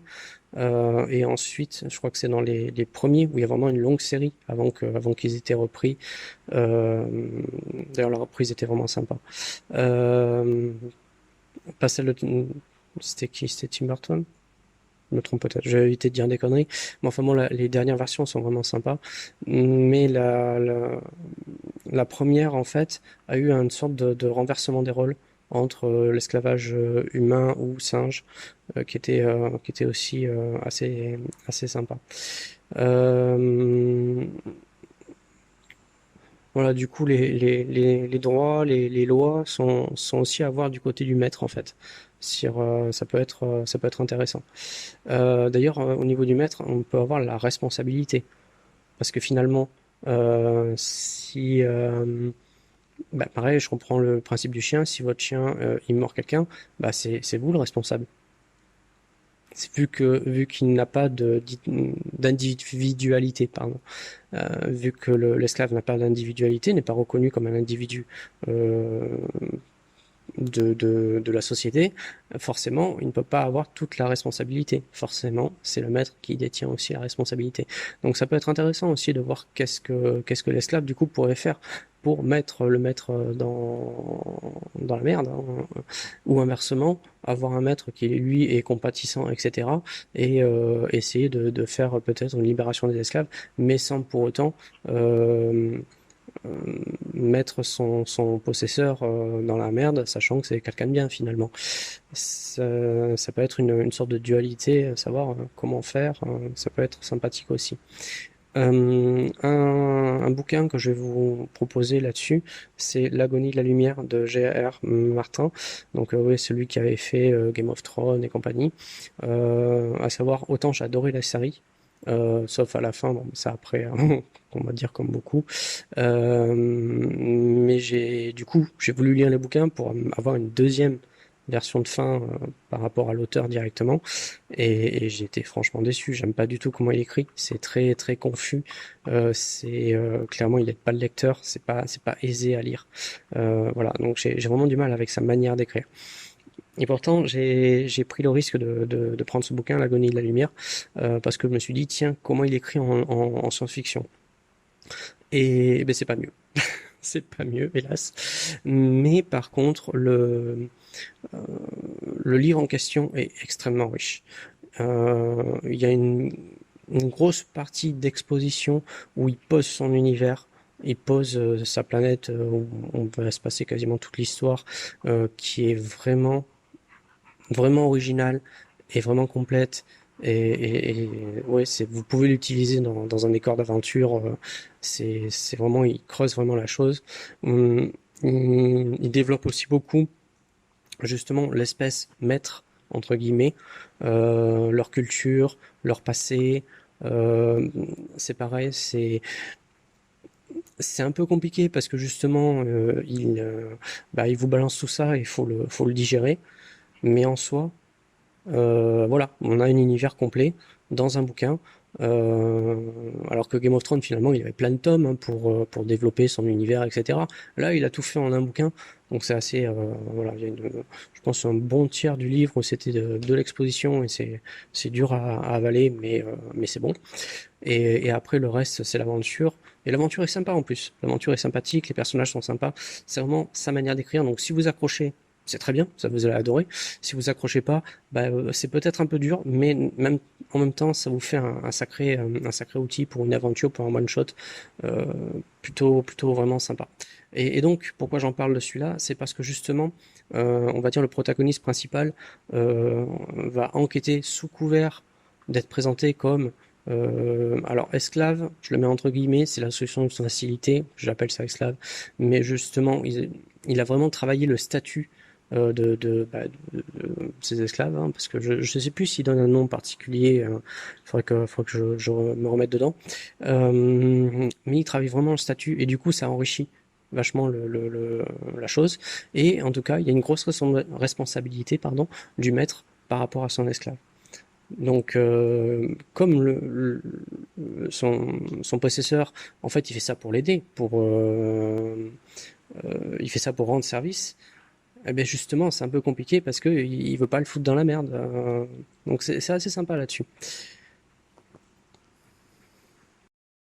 Alors, le dernier statut, ça va être une sorte de statut de sous-individu. C'est-à-dire que c'est ni un objet, ni un animal. On commence à se dire que bon, c'est quelqu'un, mais voilà, il n'a pas le même statut, le même rang que les autres. On peut, par exemple, dans Starship Troopers, on a ceux qui ont fait leur service militaire et les autres. Il y a les citoyens, voilà. Il y a les citoyens et les autres. On peut partir sur quelque chose comme ça, mais un peu plus hardcore en fait, parce que bon, ça reste des esclaves quand même. Euh, alors, il y a plusieurs options là-dessus. Ça peut être en fonction du maître, en fait. Finalement, l'esclave dans la loi reste soit un objet, soit un animal, mais son maître, son possesseur, euh, comment dire, le traite comme un individu. Alors après, peut-être qu'il le traite différemment en public, en privé, mais en tout cas, on est avec un maître compatissant et empathique, qui fait que l'esclave peut avoir un certain développement voilà, d'individualité, de construire une personnalité, etc. Après, sinon, on peut passer à, je pense beaucoup aux IA, c'est surtout au Japon où il y a des sortes d'intelligence artificielle, de jeux en fait. Je sais plus comment ils appellent ça. Où carrément, mais ils tombent amoureux de leur jeu, quoi. Ils tombent amoureux de leur console, de leur truc. On peut imaginer qu'à l'avenir, il y ait des androïdes ou quoi, ou que des couples se forment d'androïdes ou quoi. Ça peut exister. Il y avait une série qui s'appelait Real Human, où pareil, il y avait des androïdes. Et on voyait certains qui commençaient à vriller et finalement à préférer sortir avec une androïde plutôt qu'un humain. Donc à ce moment-là, c'est vrai que ça reste un objet, mais on voit que dans la civilisation, voilà, il y en a certains qui commencent à vriller et à les prendre comme des individus. Alors après, que les intelligences artificielles soient suffisamment développées ou pas pour être un individu, c'est un autre problème. Après, voilà, c'est à construire votre histoire en fonction. Mais en tout cas, on voit que dans la société, il y a une sorte de mutation qui se met en place entre euh, l'objet qui deviendrait un individu pour la personne qui voudrait se marier avec, etc. Après, vous avez dans Viking, pareil, la série, c'est quoi, c'était la chaîne Histoire qui faisait ça. Alors eux, c'est les esclaves, c'est des prises de guerre, hein, c'est prise de guerre entre guillemets, une prise de braquage, voilà, quand ils viennent piller, prise de pillage en fait. Mais comment dire, c'est des sous-individus, c'est des esclaves, hein, ils peuvent en faire un peu ce qu'ils veulent, mais on voit ils ont des maisons, ils font des fêtes, ils ont une vie sociale, euh, ça reste, voilà. Après, encore une fois, ça dépend de leur maître. Il y en a qui vont être plus ou moins humains avec eux, mais on peut voir qu'ils sont pas non plus traités ni comme des animaux ni comme des objets. Il y a un minimum de sens moral, même s'ils n'ont pas du tout le stade de viking, quoi. Après, ça peut être des classes sociales. Alors là, pareil, je vais plus me référer à l'histoire. Alors nous, en France, on avait les serfs. Les serfs, en fait, c'était des paysans qui étaient en servage pour un seigneur et qui, en fait, entretenaient et cultivaient les terres d'un seigneur. Parce que le seigneur, lui, il a autre chose à foutre. Voilà. C'était pas, comment dire, c'était pas un emploi, ils n'étaient pas payés pour ça. Ils cultivaient les terres du seigneur, ils avaient le droit de les exploiter, de revendre, etc., tout en payant, voilà, en donnant une partie au seigneur en conséquence. Mais par contre, ils étaient liés à la terre. C'est-à-dire qu'ils pouvaient pas du jour au lendemain dire bon ben je me casse, je vais aller cultiver là-bas ailleurs. Non non non non. Les gars, vous êtes en servage pour le Seigneur, cultivez cette terre jusqu'à la fin de vos jours. Et puis après, c'est vos enfants qui cultiveront cette terre. Donc ils sont quand même sans être prisonniers, ils sont liés à la terre du Seigneur et donc au Seigneur. Après, on pense aussi, il y avait des choses quand même, comme on avait le droit de cuissage, hein. C'était quand même les mecs, s'ils voulaient se marier entre eux, le roi, s'il voulait, enfin le roi, le seigneur, hein, s'il voulait, il disait non, mais attends, hein, je vais prendre sa virginité, et après tu auras le droit. Donc il y avait quand même, voilà, c'est pour ça, c'est pas, ils sont pas considérés comme des objets ou comme des animaux, mais n'empêche que ils sont pas du tout traités comme le serait n'importe quelle personne. Ensuite, on peut avoir sinon une chose très compliquée, c'était au Japon avec les samouraïs, parce que c'est pareil, il y avait des classes sociales entre ceux qui cultivaient la terre et ceux qui guerroyaient, et etc. Nous, on avait les chevaliers, c'était des seigneurs, hein. Le samouraï à la base, c'est quand même un serviteur. Il est aux ordres du daimyo ou shogun, donc même s'il a un statut de seigneur par rapport aux autres, euh, ça reste un serviteur du seigneur. Ce qui fait qu'il n'est pas, par exemple, les, les, les classes en dessous du seigneur, du daimyo, du shogun, en fait, lui appartenaient. S'il y avait un meurtre, en fait, c'était un affront face au shogun ou au daimyo. C'était en fait, tu as tué une de mes personnes, tu m'as enlevé soit quelqu'un qui produisait de la nourriture, soit un soldat qui était à moi. C'est pour ça qu'on voit souvent les duels de samouraïs, ils y vont comme ça, mais en fait, non, hein, c'est attention. C'était pas. Fallait. En gros, si jamais il y avait on va dire des problèmes ou quoi, fallait commencer par en discuter. Fallait voir peut-être même le Seigneur avec. S'il y avait des choses, on va dire des vols ou des choses comme ça, fallait vraiment qu'il récidive plusieurs fois, qu'on considère qu'il n'était pas récupérable, qu'il ne comprendrait jamais, et à ce moment-là, on pouvait éliminer la personne. Donc même si finalement, encore une fois, ils avaient leur vie sociale, ils avaient leur vie, etc., il y avait toujours cette appartenance. Tout en étant un individu, voilà, avec ses propres pensées, etc. Mais il y avait quand même une appartenance. Donc ça peut être assez complexe selon où vous atterrissez. On va dire même du coup des visiteurs de l'extérieur qui viennent dans des situations comme ça vont avoir vraiment du mal à comprendre, à cibler. Mais comment ça marche? Quoi? T'es esclave ou t'es pas esclave? C'est pour ça que je disais que la définition du dictionnaire, elle n'est pas suffisante parce qu'elle est vraiment par rapport à notre point de vue. Dans d'autres univers, d'autres cultures, ça peut être extrêmement flou. Alors, je suis désolé, on va peut-être entendre le chien en train d'halter, parce que même s'il fait nuit, il fait quand même 30 degrés.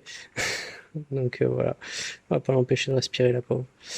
Du coup, après, maintenant qu'on a vu ça, hein, le point de vue légal, ce qu'on peut voir d'intéressant, c'est le niveau de soumission en fait des esclaves. Déjà, se questionner, est-ce que voilà, c'est une situation qui est instaurée depuis longtemps, stable, qui ne bouge pas? Est-ce qu'il y a des révoltes qui sont en train de gronder, ou est-ce qu'on est sur le point d'avoir une libération des esclaves dans notre univers? Après, c'est à vous de voir en fait si vous avez des scénarios dans le genre ou pas, si vous voulez que ça se libère, si vous préférez que ce soit, voilà, c'est une situation qui est instaurée, c'est comme ça. C'est vraiment à vous de voir. Mais on va essayer pareil, de définir ça. Alors, voilà. Du coup, on va partir en premier sur une situation stable. Donc, ça va être souvent en fonction du nombre de générations d'esclaves. Si plus il y aura de générations qui seront passées, et plus il y aura une sorte de résignation qui va se mettre en place. Et pire que ça va devenir pour eux une norme. Ils vont considérer que leur vie, c'est ça. C'est vu que leurs parents ont vécu comme ça, leurs arrière-grands-parents ont vécu comme ça. Encore une fois, ça peut être de nombreuses générations.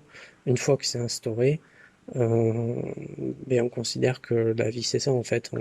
Il y a les maîtres et les esclaves, et c'est comme ça que fonctionne la société. Ce n'est pas remis en cause. Encore une fois, ça va dépendre aussi de la justesse, on va dire, des maîtres. C'est sûr que des maîtres injustes et violents, on aura beaucoup plus de mal à ne pas avoir des gens qui, même si c'est la normalité, disent bah, c'est pas parce que c'est comme ça depuis des années que ça doit continuer. Mais c'est vrai que l'instauration depuis des générations, surtout que faut pas se leurrer, hein, c'est forcément ils seront moins éduqués. euh, voilà, on a une sorte aussi d'abrutissement qui se fait, qui aide à la stabilité de la chose. Après, cette norme elle peut avoir plusieurs formes en fait. Comme je disais par rapport aux différentes classes sociales tout à l'heure, ces classes sociales en fait peuvent être figées. C'est-à-dire qu'on a des rôles dans la société et, euh, et ces rôles-là se transmettent de père en fils, de mère en fille. C'est voilà. Ça, encore une fois, c'est comme ça que ça fonctionne. On ne remet pas en cause, on ne change pas de, euh, de rôle dans la société en cours de route. C'est comme ça. Euh, c'était alors c'était un peu nunuche, mais il y avait les films Divergentes où on voyait ça en fait. On voyait souvent les enfants avaient le même rôle que les parents ils attendaient là et que ce soit je sais plus si c'était un tirage au sort ou si c'était par rapport à un examen on posait des questions je crois que c'était ça c'était un examen on posait des questions et du coup les enfants avaient souvent le même rôle que les parents et c'était pas forcément bien vu d'avoir quelqu'un qui change de rôle même si ça pouvait exister voilà donc c'était c'est du niveau de Hunger Games et compagnie, mais des fois il y a des choses à retirer comme ça, mais ça doit se trouver ailleurs. Ça doit se trouver ailleurs. Euh, j'ai perdu mon truc. Du coup, il y a une sorte de renouvellement qui se fait, pour le coup, puisqu'il y a une auto-formation qui se fait par les anciens qui ont suivi le même rôle et qui éduquent les successeurs, etc. Donc, ce qui peut avoir lieu aussi, c'est des rythmes de vie différents en fonction du maître et de l'esclave. C'est-à-dire que si le maître a un rythme de vie plus long, ça sera plus facile pour lui de gérer des esclaves avec un rythme de vie plus rapide. Parce que justement, il va pouvoir veiller à ce que les cycles générationnels se fassent sans grand changement. Tandis que s'ils ont le même rythme de vieillissement, bah, du coup, ça sera un peu plus difficile de pouvoir comparer les cycles générationnels des esclaves. Euh, Après, au niveau des esclaves, on peut avoir des sortes, pareil, une secte en fait qui se met en place, qui va justement par une sorte de religion asseoir encore l'autorité et la normalité de leur place dans la société. Donc l'autorité par rapport à une sorte de culte de la personnalité, hein, comme pour les dictateurs et compagnie, c'est la même chose. Si on pense que celui qui nous dirige est un dieu vivant, forcément on ne va pas remettre en cause son autorité. Et si dans la religion qui en découle, notre rôle est de servir le dieu et maître, encore une fois, on va pas le remettre en question et on va suivre le credo. Et à ce moment-là, ça devient culturel. Encore une fois, plus on avance en génération et plus on va s'enfermer dedans. Un, un parallèle qu'on peut faire, c'est les femmes afghanes là qui essaient de recouvrer comme elles peuvent leur liberté et compagnie, et qui n'y arrivent pas hein, parce que maintenant que c'est les je sais plus comment ils s'appellent, qui ont pris le pouvoir et qui justement les brident, première chose qu'ils font, c'est éviter qu'elles aient de l'éducation. C'est voilà, les femmes ne vont plus à l'école, elles font des écoles comme ça en cachet, etc. Ils essaient de les arrêter. Pourquoi? Parce que ils veulent qu'au bout de plusieurs générations, eh bien, il y ait encore une fois une sorte d'abrutissement, de perte de connaissances qui fasse que ben, la femme reste subalterne à l'homme. L'éducation, moins on a d'éducation, moins on va regarder ailleurs, moins on va être curieux et moins on va chercher à vouloir changer les choses. Euh,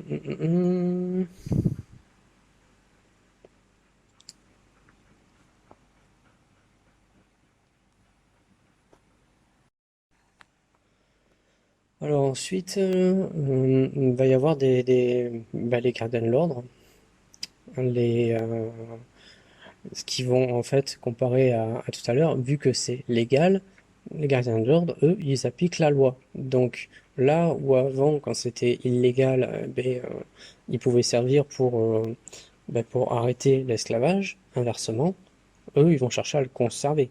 Si la loi, c'est l'esclavage, à ce moment-là, on va tout faire pour le conserver.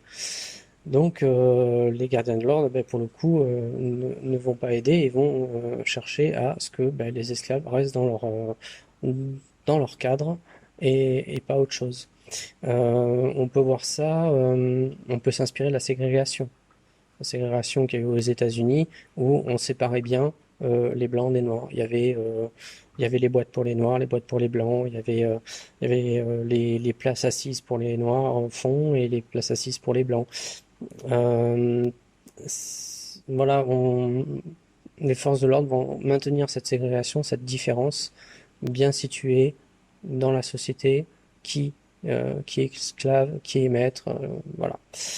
Euh, un jeu qui va bien mettre cela en avant, c'est Cthulhu. Ça se passe dans les années 20, 30, 40, jusqu'à 45, puisque je crois qu'il y a c'est Hartung. Enfin bon, bref. Mais en tout cas, Cthulhu va vraiment gérer ça à l'Amérique des années 20, des années 30, avec justement la ségrégation, etc. Et je crois qu'il y a un supplément sur Harlem qui est sorti, qui a l'air de vraiment bien traiter la chose. Parce qu'après, il y a une série Cthulhu qui est sortie. Alors, ça y est, parce qu'on suit les protagonistes sont black, hein. Euh, Ça y est sur quelques épisodes les problèmes de racisme ou quoi. Et encore, c'est des problèmes de racisme. On n'est plus du tout dans l'esclavage. C'est une période où l'esclavage n'existe plus, hein, on est bien d'accord. Mais au niveau de la ségrégation, ça sera traité après avec plus ou moins de justesse au niveau de la série. Donc ensuite, enfin vous demander si vous pouvez être affranchi, enfin si l'esclave peut être affranchi. C'est important parce que du coup, ça va apporter ou non l'espoir. Alors l'espoir, c'est un outil en fait que peut utiliser le maître, mais c'est à double tranchant parce que soit il n'y a pas de possibilité d'être affranchi et à ce moment-là, les esclaves ils sont résignés et ils vont avancer comme ils vont avancer, hein. C'est une personne qui sait que sa vie ne va être que servitude, bah, c'est pas ultra motivant, mais inversement, si vous mettez l'espoir, donc d'être affranchi, à ce moment-là, oui, ça peut faire avancer l'esclave, le motiver pour qu'il travaille mieux. Le problème, c'est que mettre l'espoir à l'esprit, donc ça va mettre l'idée de liberté possible à l'esclave, donc d'une vie meilleure, et ben ça peut être l'étincelle qui va faire que ben ils vont peut-être pas attendre d'avoir fait leur preuve, ils vont peut-être juste vouloir leur liberté et la prendre en fait directement. Donc c'est à voir, c'est un choix pareil en fonction de la culture et de la société des maîtres, s'ils utilisent cet outil ou pas. Après, s'ils l'utilisent, reste à voir si c'est vrai ou si c'est faux. C'est-à-dire qu'ils peuvent très bien faire un miroir aux alouettes, disant travaillez bien, vous serez libérés, machin, etc. Alors qu'en fait, ils ne comptent pas du tout le faire. Et ils trouvent toutes les options possibles pour ne pas avoir à le faire. Si c'est vrai, va falloir choisir comment. C'est-à-dire quelles sont les, comment dire, les prérogatives pour pouvoir être affranchi. Alors, la première chose à laquelle je pense, c'était les gladiateurs romains qui, s'ils avaient impressionné la plèbe et l'empereur, pouvaient recevoir le gladius, donc un glaive en bois qui représentait sa liberté gagnée dans l'arène. Euh, Ça peut être une méthode. Après, ça peut être sur des quotas, etc. Mais bon, je pense que c'est beaucoup moins fun en jeu de rôle. Ça peut être un mariage. Je veux dire, le maître qui tombe amoureux de son esclave, c'est un thème éculé qui peut fonctionner. Après, faut pas qu'il y ait une once de racisme en fait. S'il y a des différences entre l'esclave et son maître, et qu'il y a du racisme, même s'il a le droit d'émanciper son esclave pour se marier avec, c'est pas dit que ce soit bien accepté par la communauté, et donc c'est un peu plus difficile à mettre en place. Après, ça peut être des intrigues de cour. L'esclave qui, comment dire, conseille son maître et finit par lui faire à l'envers pour obtenir sa liberté. Ça peut être des choses comme ça, que ce soit, on va dire, dans un monde asiatique avec des samouraïs qui veulent devenir daimyo, ou alors, comme je disais, une intrigue de cour à la française, ça peut être une option. Encore une fois, euh, ça marche sur des sociétés, enfin des espèces semblables. S'il y a du racisme, même avec des intrigues de cour, au mieux, ce qu'il pourra faire, c'est, comment dire, utiliser son maître comme un homme de paille pour arriver à ses fins. Mais s'il y a du racisme, il pourra faire ce qu'il veut, il ne sera jamais accepté dans la société. Ça peut faire un très bon antagoniste. Quelqu'un qui est à la fois intelligent pour faire des intrigues et très amer, de ne pas pouvoir jouir d'une situation qu'il semble mériter, ça peut faire un antagoniste très sympa. Alors, dans les possibilités de liberté, on a diverses voies possibles. La première, la plus compliquée, la plus longue, c'est de faire évoluer les mentalités en fait des maîtres. Comme je disais, ouais, ça va être très très compliqué pour deux choses. Non seulement il faut que la mentalité évolue, c'est-à-dire qu'il arrive à prendre en compte que l'esclave est un individu à part entière et qu'on n'a pas à, à en avoir le contrôle. Et de deux, il va falloir qu'il accepte de ne pas avoir ce contrôle et ce pouvoir sur l'autre. Parce que c'est pas parce qu'on sait que c'est mal qu'on arrête pour autant de le faire. Ouais. Donc il y a quand même ces deux choses à gagner.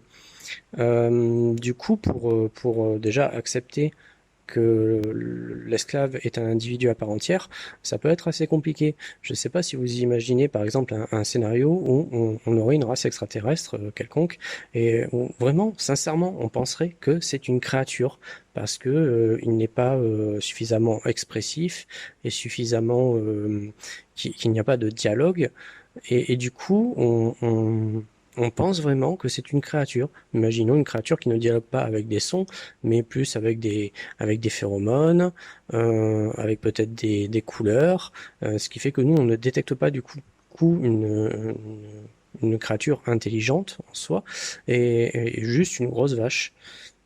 Voilà. Et du coup, on l'utilise ben, comme bête de somme, etc.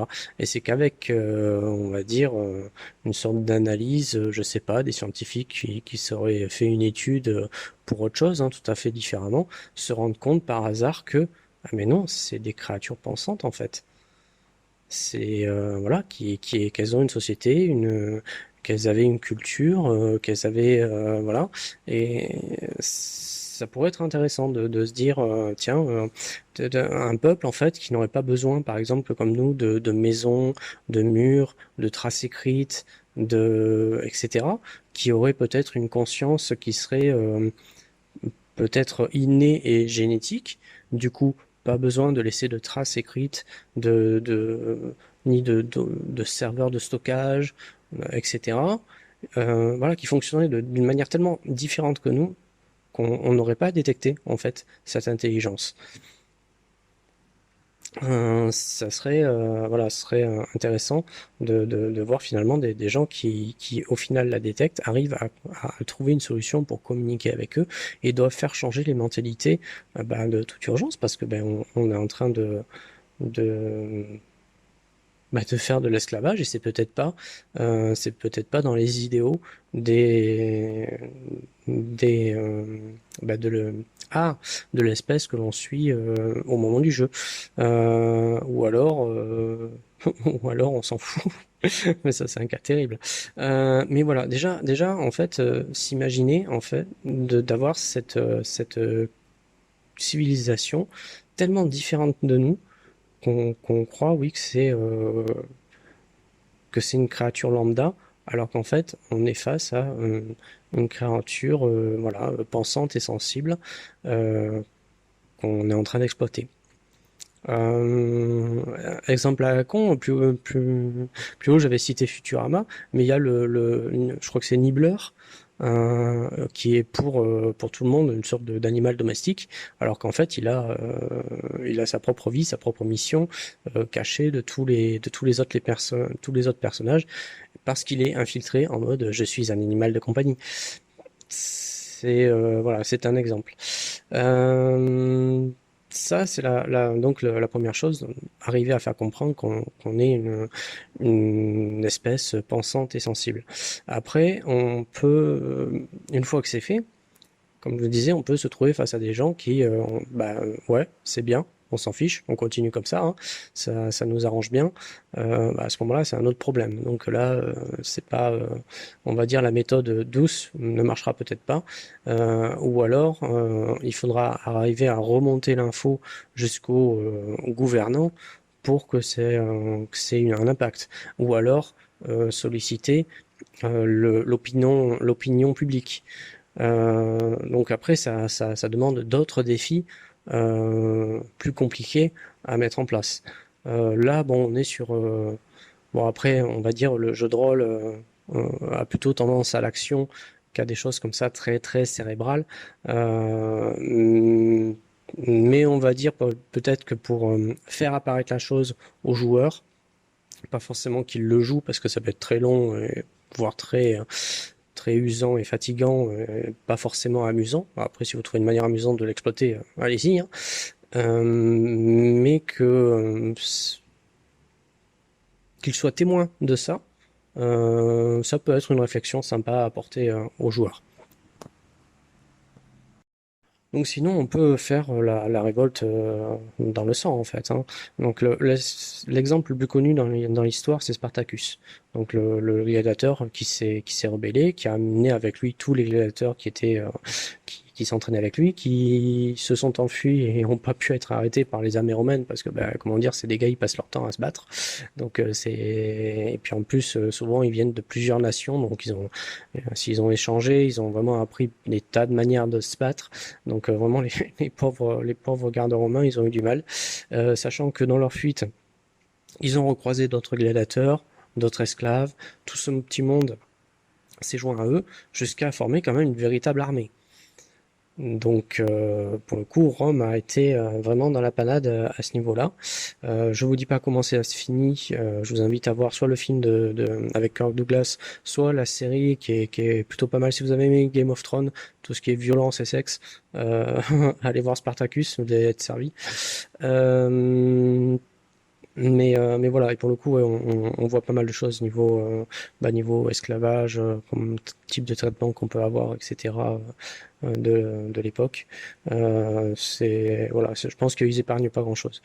Euh, Après, sinon, il y a un jeu qui s'appelle Détroit, qui est dans plus futuriste pour le coup, où ça va être avec des androïdes.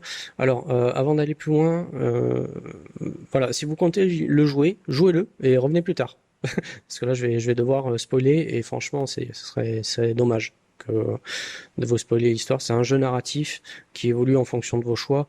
Donc, sincèrement, jouez-y avant et revenez plus tard. Du coup, ce qui est sympathique, c'est qu'on a différents points de vue de l'évolution, des IA, des choix à faire.